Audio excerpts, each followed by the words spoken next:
En el programa voy a hablar de esta profesión que tanto amo y todas las circunstancias que me tocó vivir para poder vivir de lo que realmente amo, que fue mi anhelo de toda la vida.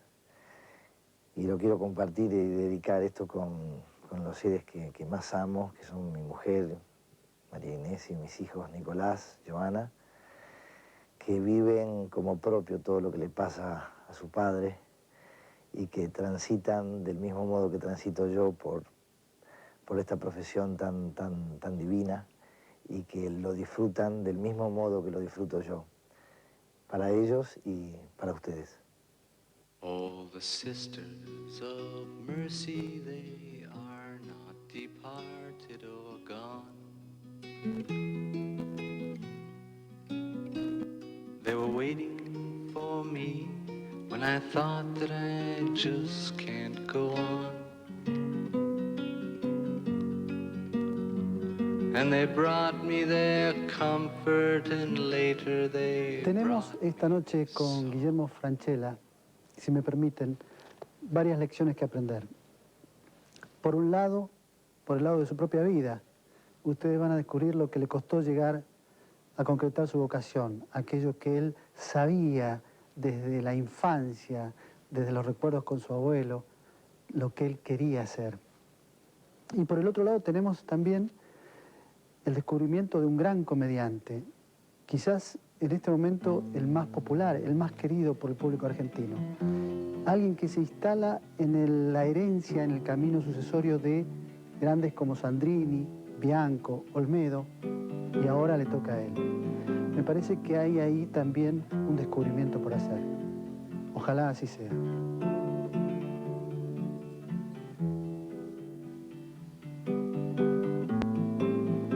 Buenas noches. Casas, una adelante y otra atrás, un chalet que vivíamos mi madre, mi padre, mi hermano y yo, y atrás mis abuelitos paternos. Y bueno, el abuelo, como buen tano, muy hincha de Boca, fanático.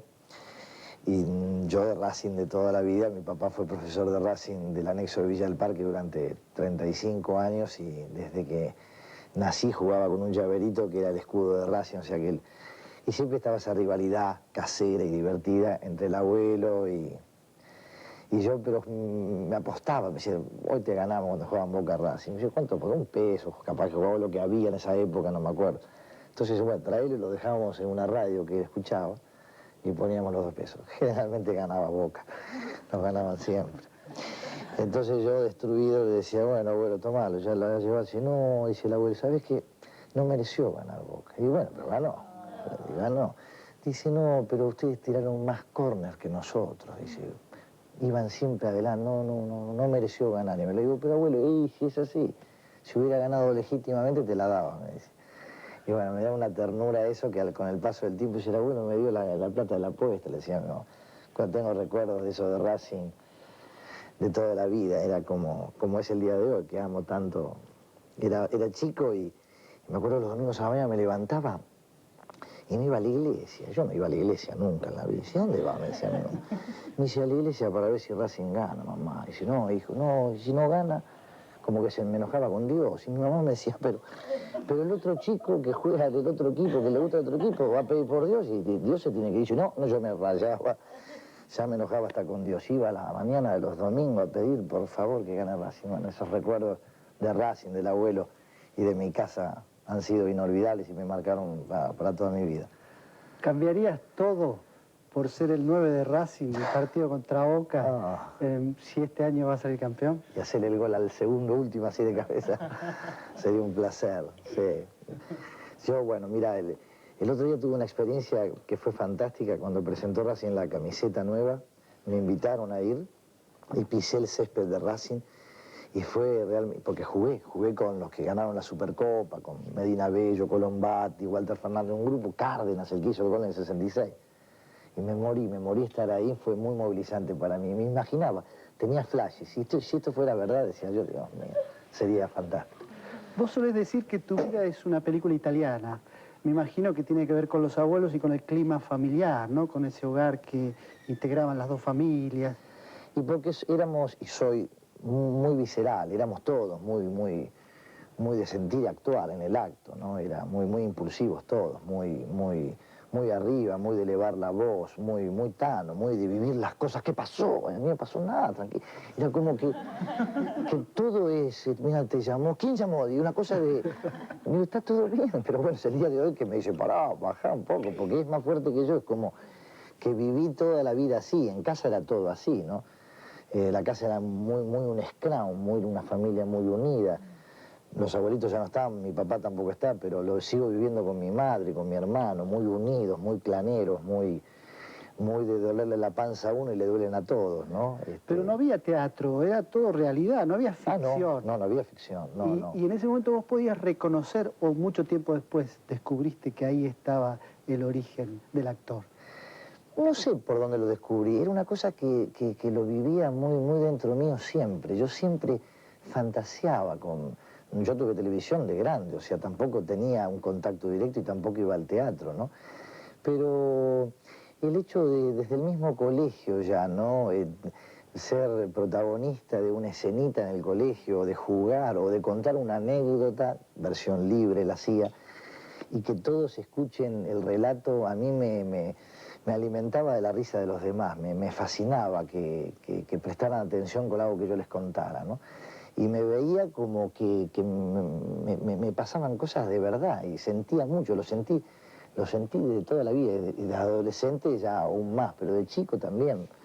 Me lo cuenta mi madre, ¿no? De cómo era yo de chico y todo, y recuerdo que tiene que pasar todo de ahí. El origen creo que es la casa de uno.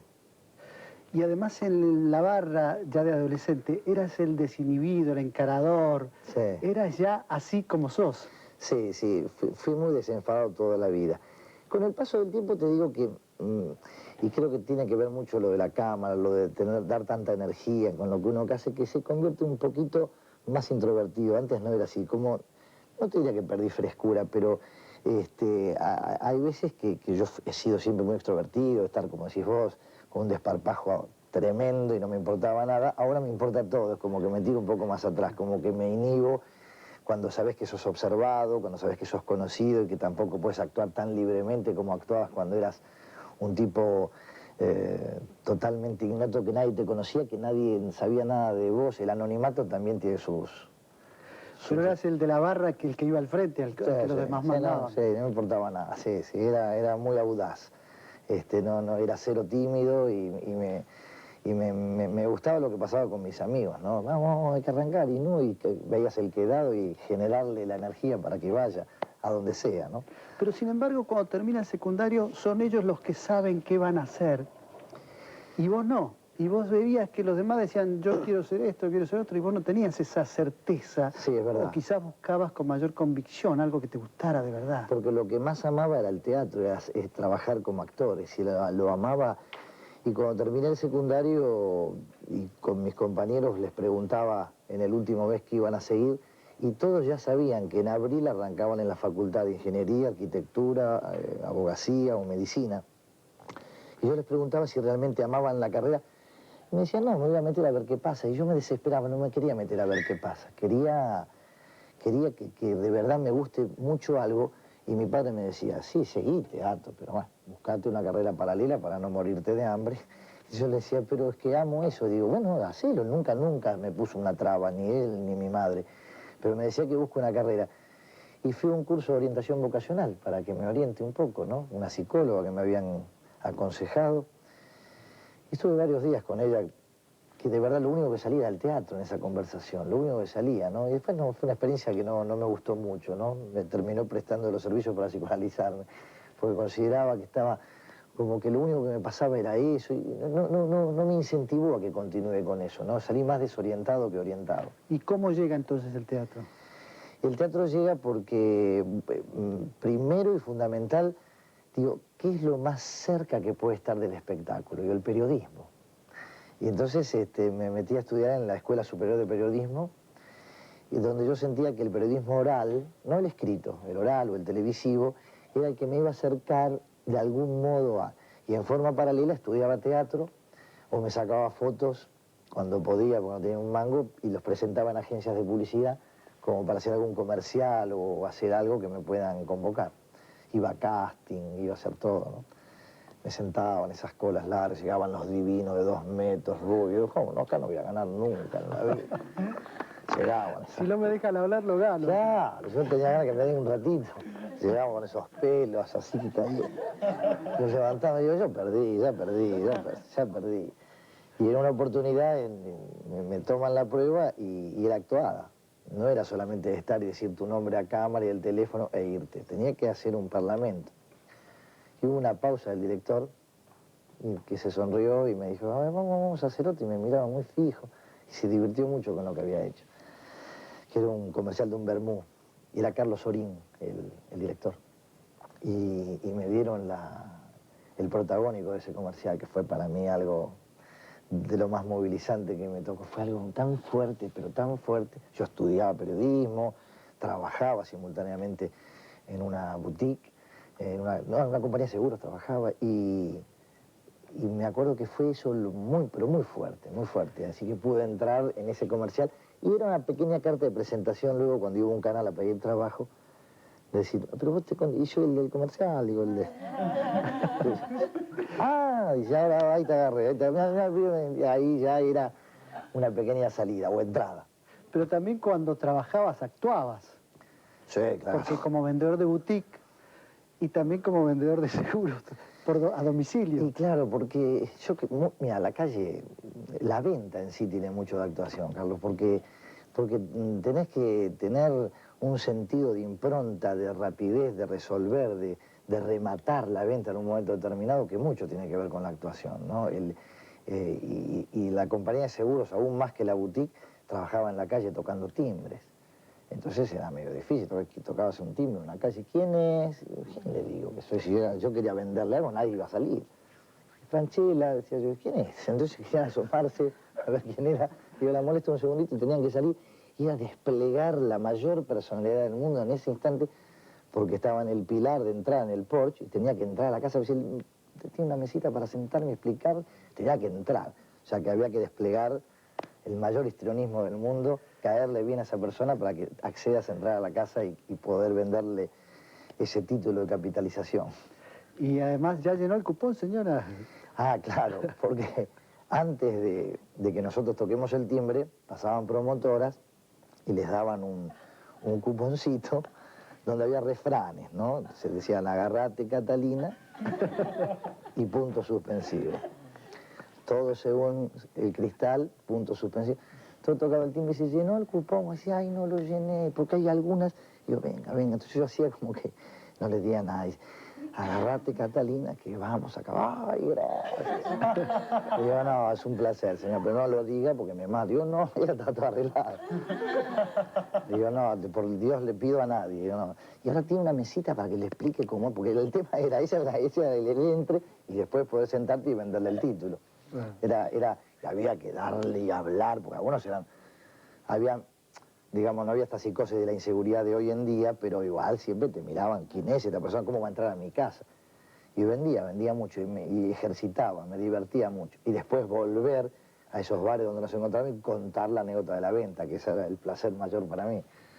Y mientras tanto era toda esa recorrida de la búsqueda del trabajo teatral, habían formado un grupo, claro, estudiaste con Alejandra Boero. Cuando yo termino mi secundario, había un amigo mío dentro de la clase que también tenía, como yo, muchos deseos de actuar.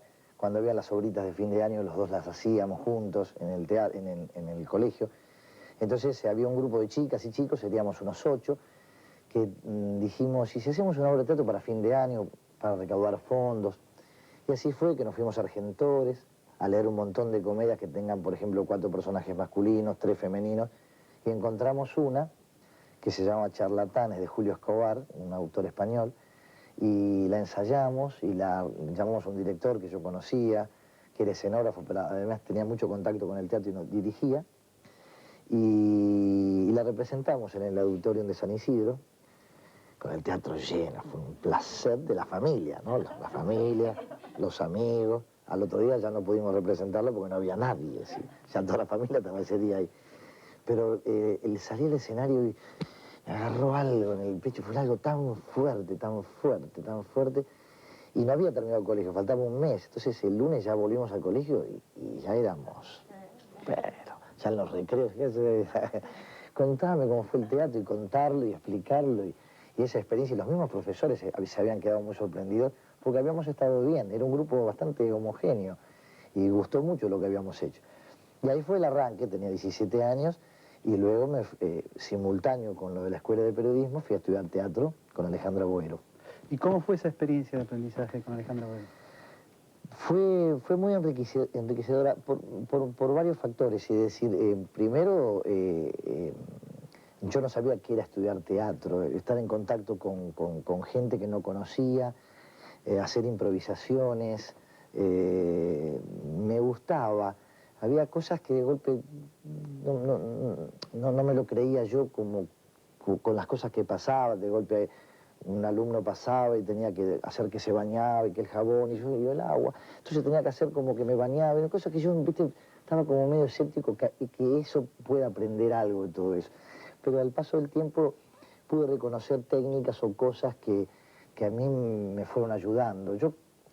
Yo no sé si lo que a uno le sucede cuando hace un personaje es algo adquirido o innato, ¿no? Yo creo que me nace más a que es algo que lo tengo dentro mío, algo que he adquirido. No así una vocalización, no así una expresión corporal o técnicas de relajación, cosas para ayudarte a estar más suelto, a ser más natural, a tener verosimilitud en lo que haces. Pero fue una buena experiencia, fueron 1 año y medio que estuve. De todos modos, esos episodios, el debut en el teatro, habían confirmado no tenías ya dudas de que era eso, sí, la vocación. Absolutamente, era la amé desde siempre. Y en esas esperas de los castings, cuando alguien te llamaba para algo y llamabas por teléfono... Y bueno, porque yo iba a todos los canales, ¿no? A todos. Yo cuando entré acá le dije a tu productor, digo, ¿cuántos recuerdos me trae este canal, no? Porque por los años 80 yo venía mucho por acá y 78, 79, no me acuerdo cuándo fue el año que empezó el color, pero era la posibilidad de estar y era muy difícil que alguien te dé un personaje, era muy difícil que alguien te dé un bolo si no te conocían. Entonces yo ya sabía más o menos los horarios que los productores les llegaba cuando había una tira diaria, los libretos, y viste, siempre, capaz que aparece un cartero, un policía, un plomero, y yo lo buscaba, le decía, tenía algo, y cuando lograba que alguien me dé ese bolo, era el Oscar, era tan fuerte para mí, que después paraba en un pasillo, llamaba a un público, a mi madre, para que comparta la alegría conmigo.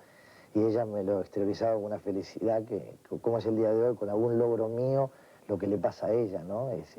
Y bueno, siempre lo compartía permanentemente. Cualquier cosa que me pasaba, la llamaba y cuando fui creciendo y me daban más oportunidades y más jugosas y con autores importantes que me daban 5 días, no 1, era la panacea para mí, era maravilloso. Lo viví todo así. Cuando yo hablo de película italiana es que todo lo viví de esa manera, con una emoción, con un agradecimiento, y además de nunca bajar los brazos, fui muy tenaz siempre, desde muy chiquito, era no objetivo que me trazo, lo cumplo, sino era desde el amor, desde el corazón, bueno, está bien, me decían, bueno, volvé, y él volvé, y yo estaba, ¿se acuerda de mí? Y yo decía, ¿quién es? Era muy tábano, ¿no? Me tenían que sacar, pero con agua hirviendo del lugar. Pero al final me hacía amigote de los productores y también tuvieron actitudes muy lindas conmigo. Tengo recuerdos de muchísima gente que también me fue abriendo de a poquito. Y luego, cuando entraba, trataba de lucirme del mayor modo posible, ¿no? Para que me digan, estuviste bien, pibe. Y recuerden que aquel plomero que había hecho después pueda volver a entrar en algún otro capítulo.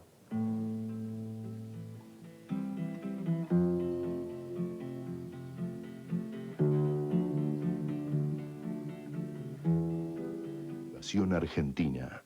Se reduce del 11 al 5% los aportes jubilatorios. ¿Qué significa? Que a partir de diciembre, todos los trabajadores recibirán un aumento del 7,2% en su sueldo de bolsillo. Por ejemplo, un empleado que gana 900 pesos y le descuentan un 17% en aportes, hoy cobra 750 pesos. A partir de diciembre, su sueldo de bolsillo será de 800 pesos. El objetivo de esta medida es aumentar la capacidad de consumo de los trabajadores y comenzar a reactivar la economía. Argentina. Mi amor, ahora me confieso yo. ¿Me dejas confesarme, por favor? Ahora me confieso yo. ¿Quién se va a confesar? Yo. Confesiones del Pene. Arturo Bonín, Juan Palomino, Diego Peretti. Entradas en venta en Multiteatro, Corrientes y Talcahuano o por sistema Ticketmaster 4321-9700. Confesiones del Pene. Mi amor, ahora me confieso yo. Este sábado a la medianoche te vas a sorprender con los mejores cortos del mundo. Cortos ISAT. Sábado, medianoche, por Canal 7 Argentina. Cada medianoche, Laura Ufal enciende La Linterna TV. Todo lo que pasa en los medios, cine, música, nuevas tendencias, teatro. De lunes a viernes a la medianoche, préndete a La Linterna TV por Canal 7 Argentina. Estás en Canal 7. Cambiar valió la pena. Nos estamos viendo. Me traían siempre al cine. Acá vi a los grandes de todas las épocas. Me emocioné, me hicieron reír y aprendí mucho de todos. De ellos y de toda esa gente que no se ve y que trabaja en nuestro cine. Estoy contento porque el cine es una fiesta y sigue creciendo.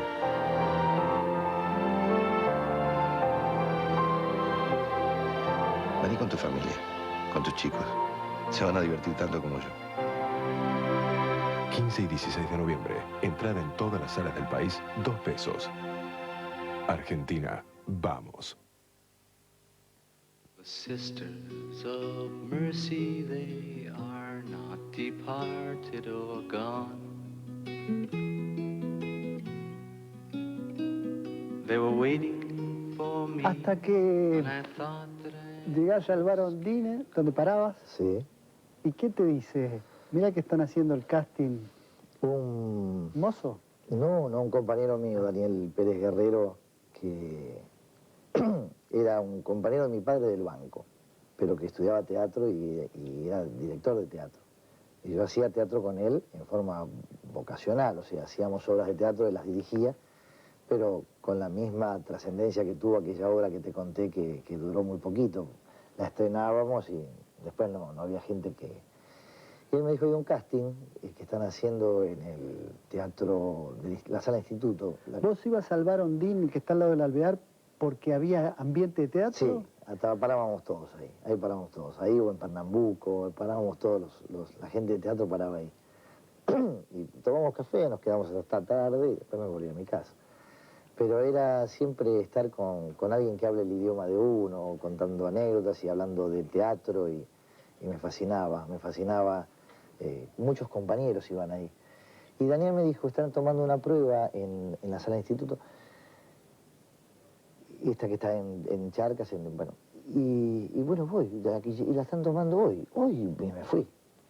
Y cuando llego veo las luces medio apagadas y me encuentro con una persona y digo, me dijeron que venga a ver a Rodolfo Ledo, que era la persona que tomaba la prueba. Sí, soy yo. Ah, le digo, por la prueba, y dice, ya tomé. Ah, y entonces, ya tomé. No, pero hay alguna posibilidad que me tomes para que me tengas en cuenta para otra oportunidad. Digo, capaz que te gusta. Mira, te voy a ser franco, no es que te haya tomado el personaje que necesito, lo que pasa es que ya te veo y no me das mucho las características. Digo, ¿por qué qué? La obra se llamaba Proceso Interior y tocaba un poco la vida homosexual en las cárceles. Había un personaje que ya estaba elegido, que venía con la comedia, con la obra, ya era porque también había sido una idea de él, que era Rubén Maravini, y que era un gay que estaba purgando una condena por estafa, y le tocó convivir en la celda con un tipo que se peleó en una cancha de fútbol porque manosearon a la novia y lo mató a trompadas a un tipo y fue preso. Y era la circunstancia de ambos, bastante antagónicos entre sí en sus personalidades, y se tenían que encontrar. el varón, digamos, no, lo tenía, faltaba, y no le daba para nada. Dice, pero me gustaría que me tome. Y él se reía por mi insistencia, me dice, pero te digo la verdad, digo, no, pero capaz que te puedo dar, ojo, porque capaz me ves así con los bigotes, pero... Le vendías... Ojo que te puedo hacer una loca, pero bueno, ojo, dame, digo, no, pero que no pasa Te faltaba decirle, ¿llenaste el cupón? Claro, mira, y él lo cuenta bien, pues se acuerda tanto, me dice, se rió tanto, me dice, y se hizo así con la cabeza y digo, bueno, vení. Entonces hizo prender las luces y ya se estaban retirando un actor que lo ponía como de comodín para que este otro, y habían pasado mucha gente. Y entonces hizo prender todas las luces y me dijo, bueno, se sentó en la platea y me dijo, subí, y me cuenta la anécdota cuál es. Es una cárcel, y yo que, entonces, pero no me dio el personaje del gay, me dio el otro personaje, el que entraba, porque golpeó a un tipo y lo mató, o lo dejó con conmoción cerebral, y a ver qué circunstancias te encontrás con alguien que es un homosexual y te va a avanzar, te va a seducir, a ver qué pasa. Y que me dice, no, improvisá, dice, lárgate. Pero bueno, empecé entré y me senté en la cárcel ahí, me dejó 40 minutos hablando. Me dejó, y yo escuchaba, que hacía así desde la platea, digo, vamos bien. Yo sentía que le estaba gustando mucho a él lo que estaba haciendo. Me dejó, porque las improvisaciones a veces no son tan largas, me dejó mucho tiempo, se divirtió mucho. Y terminó y me dijo, me mataste, me fascinó lo que hiciste, pero te lo juro por Dios, de verdad, ese personaje lo tengo, no tengo el otro. Y de verdad que no, estoy buscando otra cosa, pero lo que hiciste y te voy a tener en cuenta, es que esa es la idea mía, que me tengas en cuenta, porque me dijeron que tal vez trabajes en televisión o haces obras de teatro, y bueno, ya por lo menos sabes cómo actúo. Bueno, y se rió y pasó. Me fui bien, me fui satisfecho, lástima que no entré en la obra. Pasaron como 2 meses y recibo un llamado Ledo, me morí, digo, ¿qué? Y yo, ¿qué? Se me trabó la lengua, digo, ¿qué pasa? Me dice, ¿podrías venirte? Estoy en el Teatro Popular de la ciudad que quiero hablar con vos. Digo, sí, le digo, ¿a qué hora? Yo no hacía nada, estudiaba, creo. Y me mandé, y cuando llego en un sótano, me quedo ahí mirando y lo veo que está Ledo con los 2 actores que hacían la obra. Y ya eran 2 los personajes. ¿Para qué me llamo? ¿Para asistente, dirección? ¿Para qué? Entonces me quedé ahí mirando, me dijo, hola, ¿cómo te va? Digo, mira, estuve pensando que hay un tercer personaje en la obra, que es el guardia cárcel, el que entra. Es muy chiquito, pero me gustaría ver si te gustaría hacerlo, ¿por qué no lo lees? Te vas y después me contás qué te pareció. Digo, bueno, le digo, ¿lo puedo leer acá? Digo, sí, lo acá. Entonces me dio la comedia y me quedé en la platea leyéndolo. Me acuerdo que se llamaban Claudio y Manuel, los 2 protagonistas. Claudio y Manuel, guardia. Apareció el guardia. Lo leí, Claudio, Manuel. Yo, todas las hojas, ¿dónde estoy? Guardia otra vez. Y volvió a aparecer. Digo, pero ¿hay cuántas palabras? Digo, 8. Digo, pero entonces se río, ¿qué te pasó? Me encantó, dije. Esto me iba a sacar de ahí. Y yo lo voy a hacer. ¿En serio lo vas a hacer? ¿Te gusta? Pero es muy chico. Dice, sí, está todo bien. Pero lo voy a hacer. Y fue fantástica esa experiencia, porque el productor era Jorge Lozano Soriano, un tipo muy importante en televisión, en Canal 13, tenía un ciclo que se llamaba Las 24 Horas. Él era el autor de ese ciclo, además de la obra de teatro. Entonces actores, autores, directores, todo el mundo iba a ver esa obra. Y era una hermosa carta de presentación. Y ese guardia, de verdad, lo hice crecer mucho, o sea, me quedaba a vivir, porque capaz que estaba en la cárcel y el hombre entraba y se quedaba y los miraba, porque era un tipo muy jodido, y los miraba. Yo me quedaba a vivir ahí, no me sacaba, me quedaba y hacía un gesto, y después la gente estaba vestido de fajina, era la época del proceso, era una cosa muy dura, que veían todo un tipo con llaveros que pegaban y golpeaban en la misma celda. Y cada parlamento que decía era festejado, porque era el que los verdugueaba, los 2, ¿no? Los cargaba, los miraba, las lindas, le decían algo y se iba, pero era de joder y verdugo, y los presos quedaban muy enojados conmigo. Era muy chica la participación, pero me trajo un montón de satisfacciones, un montón. Porque después venía acá, iba a otros canales y todos la habían visto esa obra. ¿Cuáles son después los hitos de tu carrera, los que vos sentís que hubo un salto de calidad A partir de Proceso Interior, Ledo me llevó a las 24 horas, hice un par de ciclos, un par de programas ahí, y luego en 1981, 20 años, hizo un ciclo en Canal 13, se llamó Todos los días la misma historia, y me dio un personaje que por primera vez tuvo una gran continuidad, que era el carnicero de esa familia que se enamoraba de la mucama, y eso fue muy, muy fuerte, lo protagonizaban Luis Medina Castro y Beatriz Taibo, estaba Arturo Bonín, y eso fue todo el año del 82 estuve ahí. Y en ese interín, cuando termina el ciclo, en un pasillo, estas las cosas que te digo que fueron muy fuertes para mí, vi un señor que me mira y era Hugo Moser. Y me quedé duro, y me dijo, me gustaría hablar con vos, me gustaría tenerte en cuenta para el nuevo año que voy a hacer un ciclo. Y bueno, para mí fue, realmente lo admiré siempre a Hugo y me dio la oportunidad de hacer un nuevo ciclo que ahí fue, para mí muy importante, fue Mi Chanta Favorito, en 1983, con Ricardo Darín y Mariquita Valenzuela.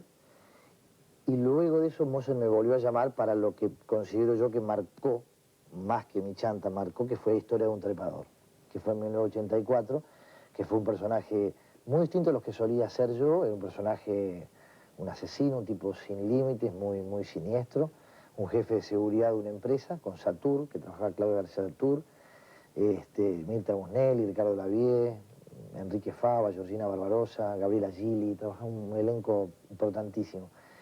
Iba los domingos a la noche y fue para mí un espaldarazo muy, muy, pero muy grande. Fue ahí donde tuve una continuidad que nunca me armó. Yo creo que ese fue algo que me marcó mucho a mí.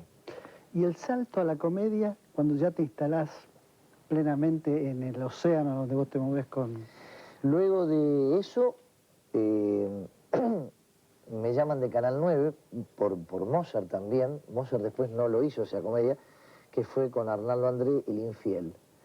Y con Arnaldo mantuve una relación muy fantástica, profesional y personal.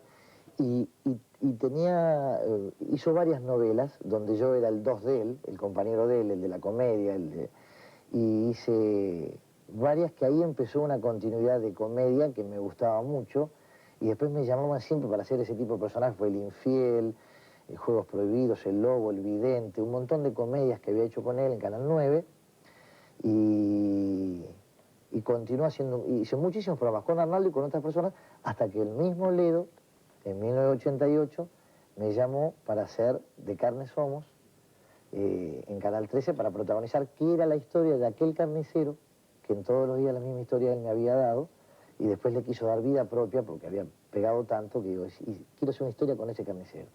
Que bueno, que fue mi primer protagónico en el 88 hasta hoy. Y ahí empezó una seguidilla de comedia que me gustó transitar mucho. La especialidad de la casa, lo que es la comedia para vos, ¿es algo que se tiene, se aprende, se nace, se hace? Hablo de los tics de la comedia, los que vos incorporaste. Yo creo que es muy innato. No creo que sea algo que uno pueda adquirir. Luego los tempos y como decís vos, los tics o las cosas, tienen que ver mucho con tu propia personalidad, ¿no? Yo creo que siempre digo que es intentar hacerlo con la mayor verdad del mundo, ¿no? Y los programas que yo pude haber generado, gestado, los hice a partir de que yo siempre digo que me sigo riendo de las mismas cosas que la gente se ríe. Y me sigo emocionando también de las mismas cosas que la gente se emociona. No me siento alejado de la masa, de lo que es el pueblo, de lo que yo siento. No es que yo vivo en una burbuja y hago proyectos que son para 14 personas y yo me siento bien. Me siento masivo en lo que me gusta generar. Y creo que va de la mano con lo que la gente también le gusta. Y yo siento que es más de uno que lo que pude haber adquirido a través de una formación teatral. Por momentos parece que en el teatro se pudiera aprender con mayor facilidad la tragedia. Y se puede enseñar la comedia, se puede enseñar esas cosas que vos haces naturalmente. Digo, hablo concretamente de cuando vos mirás a la cámara, bajás los ojos, te haces cómplice del espectador, una forma de sonreír, una forma de mirar y de decir ciertas cosas. No creo que sea fácil de enseñar eso, no sé si eso se puede enseñar. Sí, la comedia es un género hermoso, por momentos subestimado. La comedia, la comedia siempre se la ha tildado como de un género menor, y yo siempre creo que es una cosa realmente muy difícil de hacer, pero muy, muy difícil, de poder despertar una carcajada a través de un humor de situación, no porque hagas una payasada en el escenario, sino que algo que te lleve y padecer una situación y que el espectador lo pueda vivir. Eso sí es comedia. Es decir, yo creo que hasta la cosa más seria se puede tratar desde un momento de situación de comedia. No sé si uno puede decir, indicarle a alguien que haga tal cosa y le puede salir tal cual vos querés que lo haga. Tiene que poner mucho el actor. Es un ida y vuelta con un director, ¿no? Pero creo que se nace, decididamente. Tira miedoso. Dale, cagón. Animate a algo en la vida. ¡Piojoso!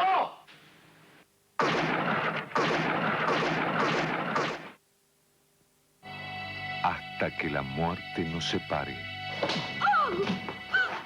Una emocionante historia de amor, adulterio y crimen.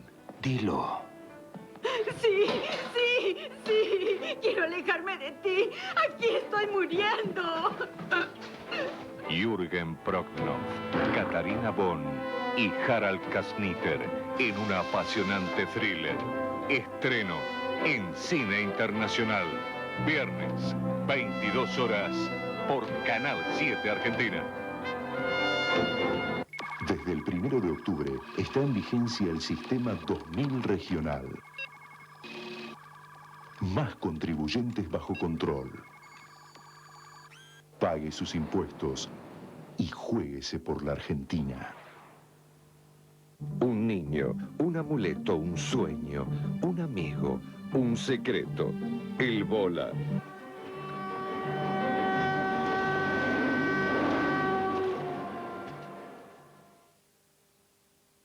Si querés ver a tus ídolos, Pedemonti, ídolo del fútbol, héroe para algunos, villano para otros, siempre polémico. Pedemonti, las dos caras de un hombre que lucha por dejar atrás un pasado lleno de escándalo y descontrol. si querés descubrir los casos más increíbles, Lo descubierto a través de una cámara oculta fue el detonante. Escucha, ¿quién recolectaba los dientes debajo de la almohada? Motito.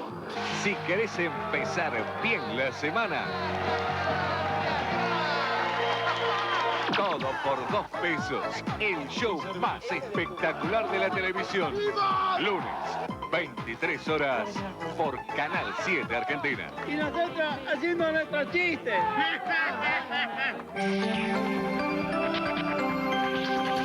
Los sábados a las 21, Historia Confidencial.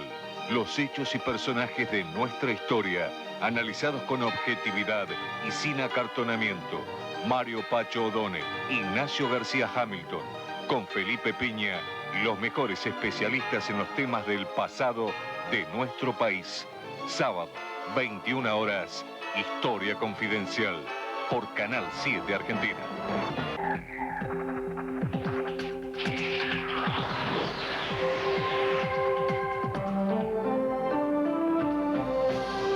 Transmite LS82, TV Canal 7, Buenos Aires, Argentina.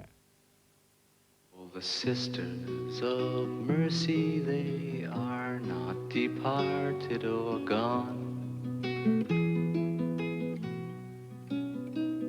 They were waiting. Supongo que debe haber muchas preguntas. Es el momento de ustedes. Adelante, por favor. Bueno, yo quería preguntar, ¿qué sentís cuando la gente te pone en el lugar de los grandes comediantes, como Olmedo? Bueno, es de una gran gratificación, me pone muy feliz, sobre todo que es un honor, porque es gente que yo admiré mucho y creo que es yo siento que la gente está ávida un poco de que alguien ocupe un lugar de ellos que lo han divertido, que les ha pasado algo con ellos, que los ha movilizado tanto. Y si encuentran en mí un vehículo que me pueda acercar, yo creo que todos somos irrepetibles de algún modo, nadie puede llegar a ser lo de los demás. Por eso a veces las comparaciones son odiosas, porque en algún lugar no me puedo acercar nunca a ese mito que fue, por ejemplo, el negro u otros, porque han sido realmente algo que han quedado en todos nosotros, y del modo que se fue más todavía, ¿no? Pero es un honor. ¿Qué sentiste vos como actor para querer volcarte hacia la comedia? A veces son circunstancias, ¿eh? No es que yo sentí algo o que fue algo que lo manejé con mucha cintura y me tracé ese objetivo de transitar por la comedia. Yo te confieso que amaba el teatro, estudiaba teatro, quería vivir de lo que amaba, que era lo que más cuesta, y sobre todo en estas épocas que grandes profesionales tienen que vivir de otra cosa. Mi sueño era vivir de la actuación. Que yo haya elegido la comedia, te digo, no fue algo muy pensado en mí o generado por mí. Me dieron oportunidades bastante distintas, pero cuando empecé a hacer cosas de comedia que me daban, no elegidas por mí, no tenía esa posibilidad de tanta elección, a los productores los dejaba muy satisfechos y después no tenían ganas de invertir en mí en otra área que no sea en la comedia. Ellos sentían que había un público cautivo, que no había que perderlo. Es el día de hoy que aún peleo con querer cambiar cosas y a veces se oponen, pero no fue una elección mía decidida, quiero hacer comedia. Quería trabajar como actor y bueno, se me dio por ese lado. A veces me he permitido lujos de hacer otras cosas que no sean comedias. Guillermo, relacionado esto con lo que decía, ¿qué opinas de los encasillamientos? Porque, por ejemplo, a vos se te relaciona con la carcajada, el humor, y has hecho cosas, por ejemplo, en Tiempo Final, muy fuertes, muy profundas, que estuvieron muy, muy buenas. Pero el encasillamiento, a veces, de lo que he leído y lo que... es mundial. A veces actrices o actores también de otros países pueden renunciar hasta la mitad de sus cachés por hacer cosas diferentes de lo que lo suelen convocar. Tiene que ver mucho con lo que le contesté a ella antes, esta cosa de los productores de no invertir en vos en otra cosa. Cuando, por ejemplo, puedo gestar un proyecto y tengo ganas de hacer algo difícil, distinto a lo que vengo haciendo, ya ves las caritas, los productores de los Moines o el gerente de programación, ¿te parece ir por ahí? Estamos tan bien como estamos. Y claro, hay como algo como asegurado, entre comillas, que nada es seguro, que si haces una comedia bien escrita y estás bien rodeado y es una historia que puede atrapar, ellos sienten que es un éxito casi seguro. A las pruebas ellos se remiten de lo que me viene pasando en los últimos años, que siempre les ha pasado eso conmigo. Entonces, si yo de golpe me disparo con otra cosa que quiero hacer, ellos me ponen mucha resistencia. Y entonces, sin ir más lejos, recuerdo que cuando hice Trillizos, hace poco en televisión, yo le había llevado la historia de un malo en televisión, que era algo relacionado con lo que hablamos con Carlos recién, con aquel personaje del trepador. Y ellos decían, pero un malo no es protagónico, tiene que haber otro malo, o sea, pero... Entonces después ellos querían que haga un personaje, más bien con un padre con hijo, una comedia más light, y después, por otro lado, también opinaban que querían que haga la Torrante, que hacían los Benvenuti. Digo, pero me vuelven loco. Digo, ¿qué quieren? Entonces un día vinieron con la idea y los unieron a los tres. Estaba el malo, que me divirtió, porque también fue original la propuesta, me costó muchísimo hacerlo, pero de algún modo encontrarle la vuelta para que no deje de hacer. ¿Querés hacer esto otro? Hacelo, pero no dejes de hacer esto. Pero bueno, pero también existe la posibilidad, como cuando Sebastián Boreste me convocó para Tiempo Final, que automáticamente dije que sí, porque a veces tienen el preconcepto de que uno va a decir que no, ¿qué lo vas a llamar si no va a querer hacerlo? Y al contrario, me encantó hacerlo y me trajo muchas satisfacciones. ¿Cómo te llevas con la crítica? ¿Cuál es tu relación con la crítica?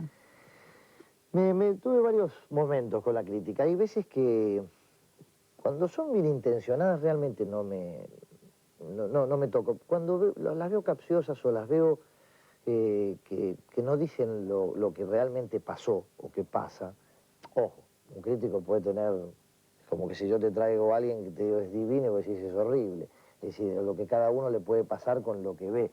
Pero cuando hay ciertas cosas premeditadas, yo si vos haces una comedia y la gente se pega con la frente en la butaca de adelante riéndose así, y después lees la gente apenas se sonríe, sentís que es capciosa, ¿entendés lo que digo? Sentís que no le creo lo que dijo, entonces sentí una animosidad.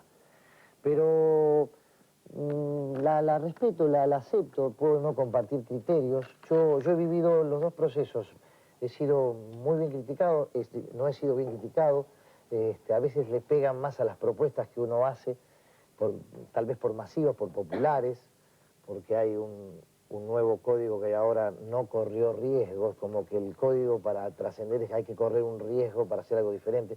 En este programa que hago hoy en día tuve unas críticas maravillosas con Ponía Franchella, porque de verdad estoy feliz por lo que pasó, pero sintieron que yo tuve un riesgo de hacer este esquema, este envase, ¿no? Este formato. Y bueno, me puso feliz. Me llevo ahí con la crítica, con lo que recibo.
¿Cómo le va al mundo? Miguel habla. ¿Cómo anda? ¿Bien?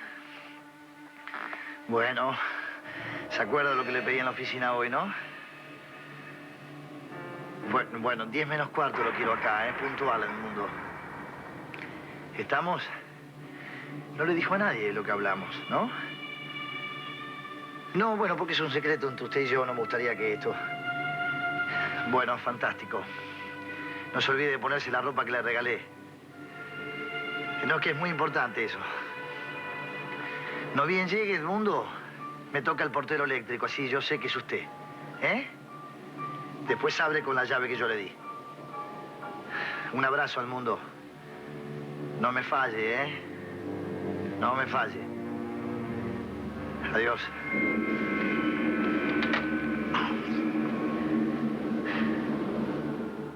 Medidas para la reactivación argentina. Se reestructurará la deuda. ¿Qué significa? Ofreciendo títulos públicos con mejores garantías y a través de un común acuerdo para canjear la deuda con las provincias, los bancos y las AFJP, vamos a ahorrar 4.000 millones en el pago de los intereses de la deuda. Esto permite cumplir el déficit cero y al mismo tiempo dar respuesta a la gente que necesita ayuda social del Estado y comenzar a reactivar la economía. Argentina.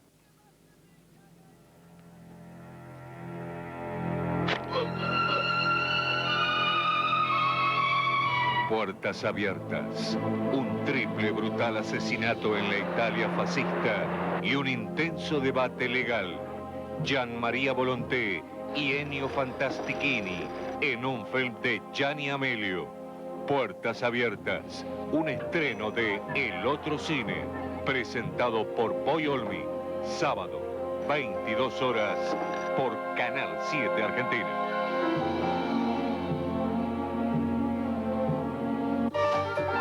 Las mayores carcajadas desde que se inventó el matrimonio. Si estás por casarte, vení a verla. Si estás por separarte, no te la pierdas. No seré feliz, pero tengo marido. Multiteatro, Corrientes y Talcahuano. Adquiera sus localidades llamando desde cualquier parte del país a Ticketmaster. No seré feliz, pero tengo marido. Armenia en Yo Soy una Cámara. 2 emisiones consecutivas de un valioso documento testimonial. La historia viva y el presente pujante de una nación heroica. Yo Soy una Cámara, un programa de Germinal Nogués. Martes y miércoles a las 20 por Canal 7 Argentina.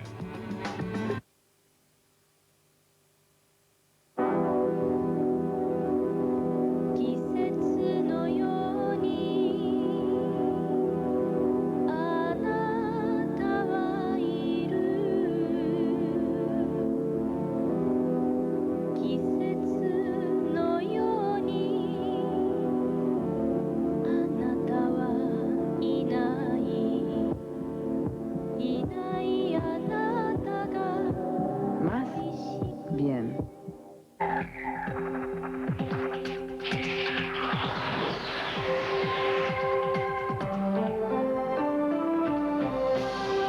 Transmite LS82, TV Canal 7, Buenos Aires, Argentina.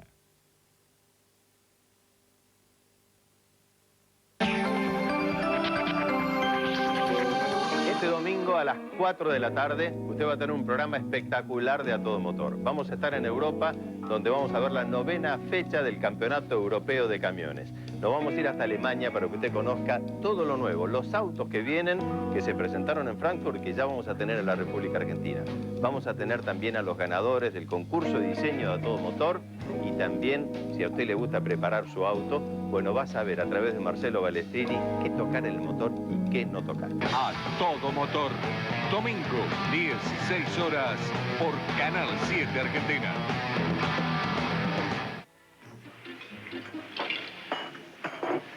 Chicken fried, meat,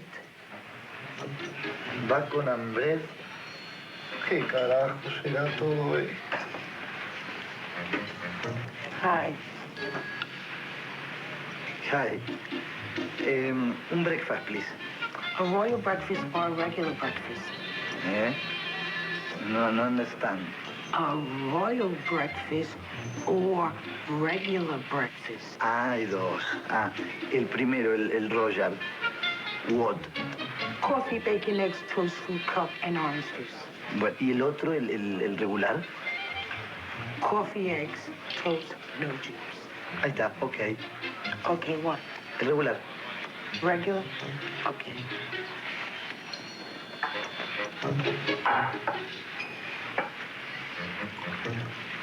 ¿Me trae un poquito de leche, por favor? Leche. Leche. Para cortar el café. La leche, para el café.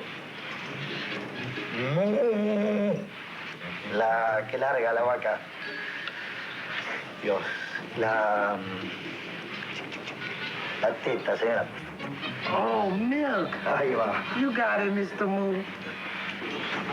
Mr. Moon. ¿Tiene alguna trampa el éxito? Hay un costo más que trampa, ¿no? Creo que el costo es tu pérdida absoluta de un montón de cosas, ¿no? No solamente de la privacidad, sino que también involucran no solo que te pasa a vos, sino a tu grupo familiar, ¿no? Que estén también. Pero en relación con el oficio, por ejemplo, ¿no te impide hacer otras cosas por el temor a perder el éxito? Pues si hablamos de los productores, sí. Ellos siempre temen a perder algo que lo tienen como conquistado, como un público cautivo, como que sería una picardía arriesgarse por otro lado. Yo ahora tenía ganas de hacer una película que la quiero hacer y la voy a hacer, de suspenso, y los productores temblaban, no querían, que era justamente lo que había hecho con Tiempo Final, es decir, una cosa distinta. ¿Y cómo? Que defraudamos. Y digo, ¿a quién defraudamos? Si vas a hacer algo, es como que no quieren verte. Pero bueno, yo discuto y me peleo, pero que es más que trampa, siento yo que es algo que lo tienen más ellos que nosotros. A veces uno puede quedarse en la cómoda y no intentar otra cosa. Yo siempre he sido muy inquieto y quise modificar cosas, pero no es sencillo, Carlos, ¿eh? No es sencillo. ¿Qué diría tu viejo Ricardo si te viera ahora tan popular? Estaría muy feliz, seguramente. Y yo de tenerlo conmigo y de compartir con él lo que me pasa y no vio nada, pobre. No, vio proceso interior. ¿A qué edad murió tu hijo? A los 60 años. ¿Y vos tenías? 26. Todavía no se había dado ese... Nada. No le pude devolver nada. Fui un buen hijo, creo, porque siempre le exterioricé mi amor y todo, pero fue muy amigote mío. Pero era la época de donde uno empezaba a devolver. De esto de ir a buscarlo al laburo, ir a comer con él. Eso no lo pude hacer porque, bueno, capaz que viví la etapa más brava, la del adolescente, la del pibe más rebelde y todo, pero siempre fui amigo y él muy amigo mío. Pero estaría muy orgulloso, muy feliz estaría. Sí, sería un hincha fanático mío, seguro. Además de compartir la cancha. Además de compartir la cancha. Ahora lo llevaría yo, como él me llevaba cuando era chiquito. Pero bueno, esas son las cosas que te marcan, y sobre todo con la relación que yo tenía con papá, como yo te transmití cómo era mi familia y cómo es mi familia, cuando estábamos todos era... Y extraño mucho todo eso, sí, mucho. Si alguien me preguntaba un referente, él fue mi referente. Él, no un actor, él fue un gran amigo y un gran papá. Van a estar ahí don Domingo, Ricardo, Guillermo y... ¿cómo Nicolás. se llama? Nicolás. El día que Racing salga campeón. Van a estar seguros. Gracias.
De muchísima gente que también nos fue abriendo de a poquito, y luego cuando entraba trataba de lucirme del mayor modo posible, ¿no?